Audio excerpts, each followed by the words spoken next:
Buenos días, amigas y amigos televidentes. Es un gusto para nosotros poderles acompañar desde sus hogares. Les saluda Daniela Hernández. ¿Cómo estás, Catherine? ¿Qué tal, Daniela? Muy buenos días, amigos y amigos televidentes. Soy Catherine Estrada. Recordamos el día de ayer haber hablado acerca de la homosexualidad.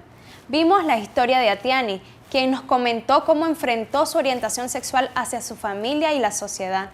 También estuvimos viendo el reportaje de Manoli, un personaje público quien ha luchado contra la discriminación de la diversidad sexual. Así es, Catherine. Amigos y amigas televidentes, el día de hoy hemos invitado a nuestro estudio a Eben Díaz, él es del Centro de Estudios Internacionales. ¿Qué tal, Eben? ¿Cómo estás? Bien, ¿y ustedes cómo están? Muchísimas gracias por la oportunidad de estar aquí compartiendo con ustedes. Queríamos hablar un poco acerca de los derechos que se le violentan a las personas con orientación sexual diferente a la de la heterosexual.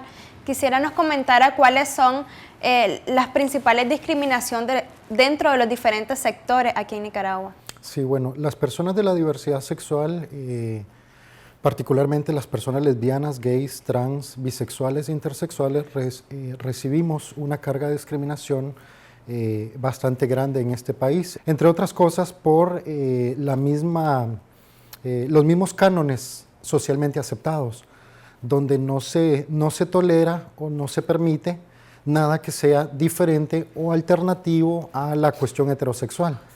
Entonces, cuando las personas LGBT asumimos nuestra orientación sexual o una identidad de género diferente a la de los cánones establecidos en la sociedad, eso no se acepta y trae como consecuencia discriminación de distintos tipos. Recibimos discriminación, por ejemplo, en el ambiente laboral, pero también se recibe discriminación, por ejemplo, cuando van en la calle caminando y la gente pasa y se burla de ellas o les dicen cualquier tipo de palabra peyorativa, cochón, hijo de tal o cual, ¿no? O pasa un taxero o van en la ruta y la gente las queda viendo mal o se les corren. Eso es discriminación, es decir, parte del simple hecho de hacerte un mal gesto hasta vociferar contra vos, decirte cualquier cosa o conductas más agresivas, porque muchas de ellas, por ejemplo, ya las han violentado. ¿Cuáles son los otros derechos, por ejemplo, en la salud pública que se les están violentando a las personas que deciden pues, una orientación sexual diferente? Sí, en ese sentido en Nicaragua creo que hemos avanzado un poco. Desde el año 2009 existe la famosa normativa 249 del Ministerio de Salud que mandata u orienta la atención en instituciones de salud pública, entendiéndose hospitales, centros de salud, etcétera, hacia las personas de la diversidad sexual sin ningún tipo de discriminación. Teóricamente es un excelente instrumento, una normativa muy buena. Sin embargo, yo considero que hay que mejorar un poco la cuestión de la aplicación y el conocimiento sobre ella, la apropiación de esa normativa. Casualmente esta semana yo estuve el lunes invitado a una exposición que hacían los compañeros del CIES y después de un estudio que realizaron evidenciaban en una de las diapositivas que nos presentaron que de cada 30 personas que fueron entrevistadas en el Ministerio de Salud, solamente 6 conocían de la existencia de la normativa 249.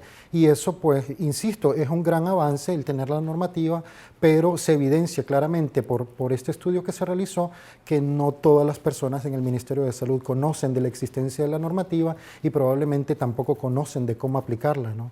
Y eso yo considero que es una seria deficiencia porque personas LGBT con las cuales hemos hablado, cuando van a los centros de salud o a instituciones como los hospitales, reciben un maltrato, ¿verdad? En el mejor de los casos, y en el peor de los casos, pues no las atienden. Es decir, la discriminación se manifiesta en eso, ¿no? En que te maltratan cuando llegas al hospital, si sos trans, peor todavía porque te haces más evidente, o te niegan la atención de salud, ¿verdad? ¿Qué pasa en el sector educativo, digamos, con el derecho a la educación? Creo que las personas transgéneras son las que más sufren en este sentido, a la hora de querer ser ellas, querer ir a una universidad o un colegio siendo transgénera, un hombre sintiéndose mujer porque ya se define como mujer, a la hora de matricularse en un centro educativo o en una universidad, no pueden llegar vestidas como tal, porque ya las discriminan. ¿Qué pasa con ellas? Sí, es exactamente lo mismo. Recuerdo que hace un par de años, 2 o 3 años, si no me falla la memoria,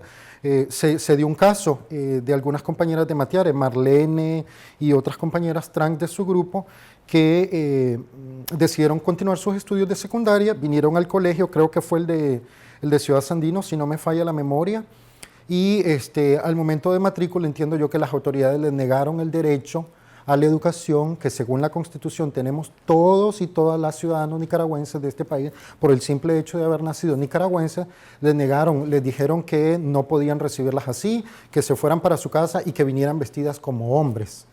Y no podemos, pues, es decir, es una situación inaceptable. Es decir, el hecho de que se te condicione el acceso a la educación simplemente por asumir una orientación sexual o una identidad de género distinta a la de los cánones sociales, me parece que es incorrecto, pues. Eben, para finalizar, me gustaría que nos hablaras un poco sobre qué es lo que está exigiendo la comunidad de la diversidad sexual y cuál es la demanda que hay.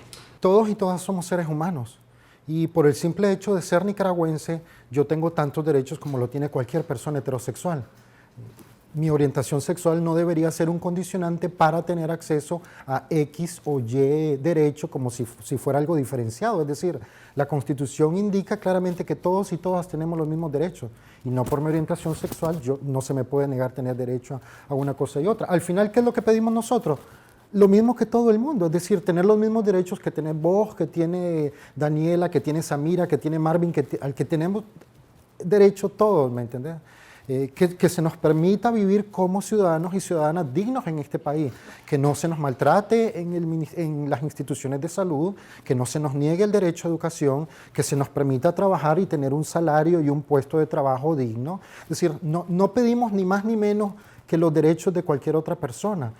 Hay muchas cosas que han sucedido en el país que yo considero que son avances importantes, como la normativa, el hecho de que tengamos una procuradora especial de la diversidad sexual, aunque considero que su radio de acción y el aspecto institucional y legislativo la limitan mucho, pero es un adelanto, no lo podemos negar. Sin embargo, hay que trabajar en muchas otras cosas, ¿verdad? Cuando ya en un país se comienzan a evidenciar situaciones de discriminación así tan sutiles como esta, es peligroso porque eventualmente deriva en otras situaciones más complejas como las que se evidenciaron el año pasado de los crímenes de odio contra personas de la diversidad sexual, que también son formas de discriminación y de violencia a un tenor mayor, ¿verdad? Muchísimas gracias, Eben, por acompañarnos hoy en este programa de la homosexualidad. Gracias por aclararle a las personas que están en contra de esta orientación sexual, que las personas que eligen esta orientación es porque realmente quieren ser así, no le vamos a quitar el derecho de elegir su orientación. Amigos y amigas televidentes, vamos a ir a una pausa comercial. Después de esta pausa no se pierda porque tenemos a otra invitada en el estudio.